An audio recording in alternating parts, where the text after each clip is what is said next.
चलिए बेटा फिर से हम लोग कंटिन्यू करते हैं वृत्तखंड एवं त्रिज्यखंड का क्षेत्रफल। अब इसमें देखिए इसका जो समबाहु त्रिभुज का क्षेत्रफल है वो बन गया ये।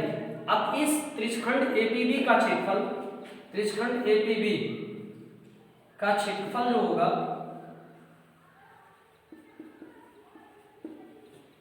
वो हमारा बन जाएगा, कैसे निकालेंगे? वृत्तखंड का क्षेत्रफल, तो वृत्तखंड आपके पास क्या है 60 अंश कोण है, तो ये बनेगा मतलब 60 अंश रहेगा तो 60 अंश बटा 360 पाई आर स्क्वायर माइनस √3 बटा 4, मतलब समबाहु त्रिभुज ओ ए बी का क्षेत्रफल, तो एरिया त्रिभुज ओ A B, O A B. अब ओ ए बी क्या है? हमारा एक समबाहु त्रिभुज है, तो समबाहु त्रिभुज का क्षेत्रफल कैसे निकलेगा? ये कट जाएगा, ये 6 आएगा तो ये पाई आर स्क्वायर अपान 6 माइनस इसका 1/2 और इसकी मतलब वो √3 बटा 4, यहाँ से देखो √3 बटा 4 का और आर स्क्वायर मतलब भुजा स्क्वायर भुजा आर बन जाएगी।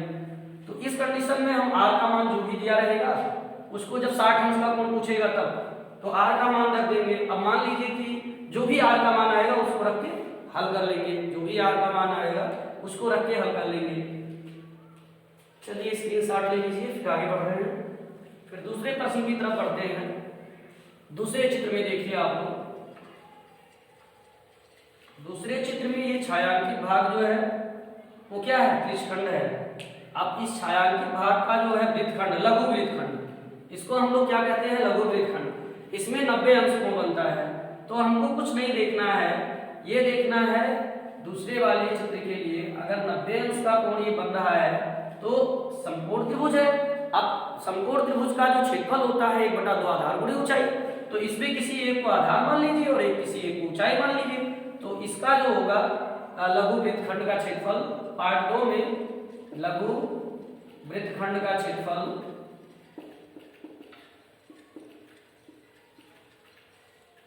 इसमें हमारे पास क्या है? θ/360 होगा।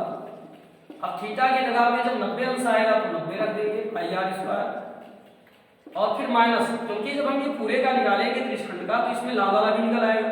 फिर हम लोगों को ये दिख रहा है कि अगर इस त्रिभुज का निकाल लें उसमें से तो केवल लाल वाला बचेगा। देखो पहले ये पूरा है, पहले ये पूरा ले लेंगे, ये पूरा है। अब पूरे वाले में देखो अगर हम त्रिभुज निकाल लेते हैं तो केवल क्या दिखा है आपको? लाल वाला। तो क्या करना है? जब पूरे का निकाले थे त्रिज्यखंड का तो वो ये बी मतलब ये पूरा त्रिज्यखंड निकल आया था। अब पूरे त्रिज्यखंड का निकालेंगे, यहाँ पे लिख लो ऐसे ओ ए पी का बी का, लेकिन अब हमको केवल लाल वाले का चाहिए वृत्तखंड में। तो ऊपर वाला देखिए ढक लिए, तो नीचे क्या लिखा है? केवल लाल, तो मतलब ऊपर वाला हटा दिए, हटा दीजिए, तो हटाने का मतलब हटा दो 1/2। और ये समकोण त्रिभुज है तो इसका क्षेत्रफल 1/2 आधार गुणे ऊंचाई। अब इस चित्र में आपको दोनों दिख रहा है, आधार भी है। अब आधार क्या बनेगा? इसको आधार मान ले तो आप, और इसको मतलब दोनों आधार होगा ना, तो जो भी वृत्त की त्रिज्या होगी वही होगा। यहाँ 90 अंश है तो 90 रखेंगे, 360। जब किसी वृत्त में 90 अंश बनता है त्रिज्यखंड द्वारा कोण, त्रिज्यखंड का कोण, तो उसको वृत्त का चतुर्थांश कहते हैं, चौथा अंश। ठीक, ये याद रखना हमेशा। अगर वृत्त के चतुर्थांश का पूछता है तो पाई आर स्क्वायर बाई 4 करके आप क्षेत्रफल निकाल सकते हैं। Pi R square 1/2। अब इसमें आप चाहे लिखो ओ ए ओ बी, चाहे आर गुणे आर लिखो, फिर ये क्या हो जाएगा? 9 × 36 pi R square by 4 minus 1/2 R square. अब हम लोग क्या कर सकते हैं? इसमें 1/2 आर स्क्वायर कॉमन ले सकते हैं। जब 1/2 आर स्क्वायर कॉमन ले लेंगे तो यहाँ पाई बाई 2 बचेगा और -1 बच जाएगा। इसको आगे और कर सकते हैं, 1/2 आर स्क्वायर पाई -2 बाई 2, बस इसका मतलब वर्ग 6 भी होता है। बस थोड़े से मेहनत कीजिए आप लोग। अब अगर आपके एग्जाम में क्वेश्चन पूछा जाएगा तो त्रिज्या का मान जो होगा वो रख देना। अगर 90 अंश का कोण पूछता है तो ये वाला फार्मूला लगा देना। आप ये वाला फार्मूला डायरेक्ट लगा देना, चाहे ये वाला लगा देना, ये वाला लगाना ज्यादा बेस्ट ये होगा। ये तो मैंने मैंने पूरा सॉल्व कर दिया है। ये वाला फार्मूला लगा के उसके बाद में आप हल कर लेना भाई। आधार और ये दोनों ही हमेशा याद रखना, इसकी दूरी नहीं दी रहेगी और 90 अंश बनेगा तो जो हमको समकोण त्रिभुज बनेगा उसकी आधार और ऊंचाई त्रिज्या बनेगी सेवन। चलिए सबसे मोस्ट इंपॉर्टेंट पॉइंट जो है तीसरा वाला क्वेश्चन, तीसरे वाले क्वेश्चन में देखते हैं हमको, स्क्रीनशॉट ले लीजिए।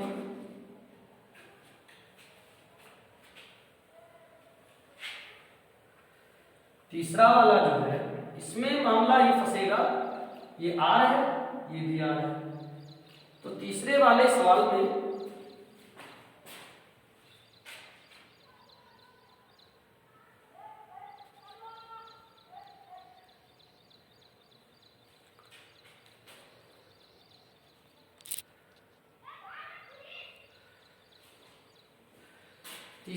क्वेश्चन में मामला ये फंस रहा है कि इसका कैसे निकाला जाए, क्योंकि त्रिशखंड का तो निकल आएगा लेकिन अब फंस जा रहा है इस त्रिभुज का क्षेत्रफल कैसे निकाला जाए।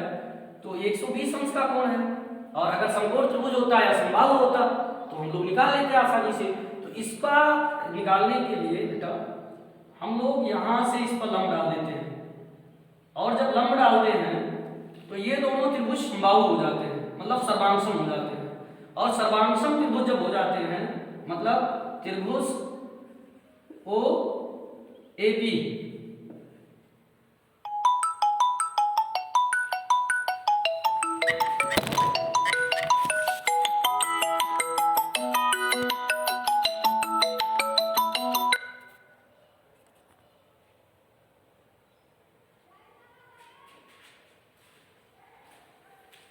लंब डालने के बाद ये दोनों त्रिभुज क्या हो जाते हैं, सर्वांगसम त्रिभुज ओपीबी। अब अगर सर्वांगसम होंगे तो जितनी बड़ी ये होगी उतनी बड़ी ये होगी।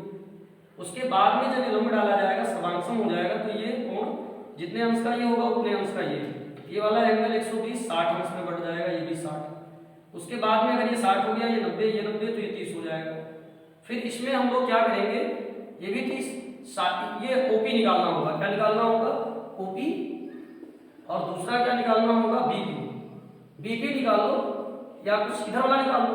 तो ये देखिए ये कर्ण बनेगा, ये त्रिज्या अगर दी है, ये लंब बटा कर्ण, मतलब ओपी बटा जो है अगर बीपी निकालेंगे ओपी बटा ओपी।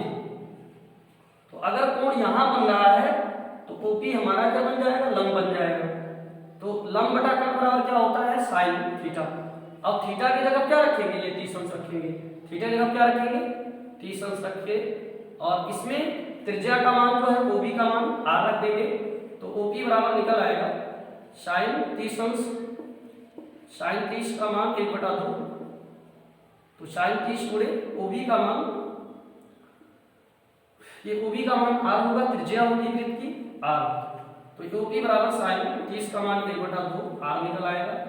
ठीक, उसके बाद में हम लोग बीपी का मान निकालेंगे। क्या निकालेंगे, आर का मान जो भी होना देगा, बीपी ये जब कोण यहाँ है तो ये आधार बटा कर्ण बन जाएगा।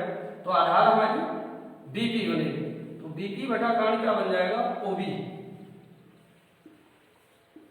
जब बीपी बटा ओबी बन जाएगा, बीपी बटा ओबी, तो अब हम लोग क्या करेंगे, ये cos थीटा, आधार बटा कर्ण क्या होता है, cos थीटा, cos थीटा बन जाएगा। अब ओबी हमारी क्या है, त्रिज्या है। तो बीपी बराबर क्या होगी, ये cos 30 अंश हो जाएगा गुणे ओबी बराबर आर। cos 30 का मान जो है वो √3/2 इंटू आर होता है। अब इससे हम क्या निकाल लेंगे, हमारी बीपी निकलेगी। अब उसके बाद में एबी चाहिए, एबी। तो एबी क्या होगी, जब ये दोनों बराबर है तो बीपी का दुगना होगा। तो एबी बराबर 2 गुणे बीपी। अब हमारी बीपी कितनी आई, √3/2 है। एबी बराबर हो जाएगा 2 गुणे बीपी।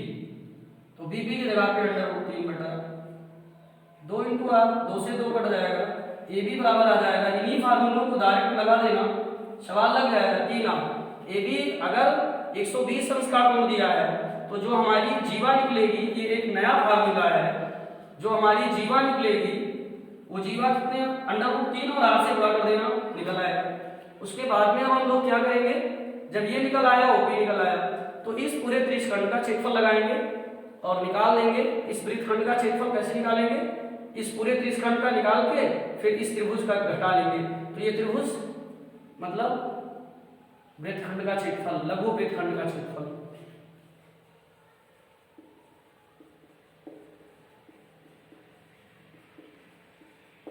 ये हमारा हो जाएगा, क्या होगा, 120 अंश थीटा बटा 360 और गुणे पाई आर स्क्वायर माइनस 1/2। आधार आपकी इस त्रिभुज की बन जाएगी, इस त्रिभुज का क्षेत्रफल AOB, मतलब यहां लिखेंगे आइडिया त्रिभुज AOB, AOB का आइडिया निकाल लेंगे, 1/3 हो जाएगा, पाई आर स्क्वायर बाई 3 हो जाएगा माइनस आइडिया AOB, त्रिभुज AOB। तो AOB का 1/2, आधार क्या निकलेगा आपका, आधार जो है वो क्या आया AB, गुणे ऊंचाई जो है OP। अब हमने AB और OP का मान यहाँ से निकाला है, यहाँ पुट कर देंगे, आंसर आ जाएगा। वीडियो अच्छा लगे तो लाइक सब्सक्राइब कीजिएगा और अन्य ग्रुपों में भी भेजिए ताकि आपके दूसरे मित्रों को भी हमारी वीडियो पहुँच सके।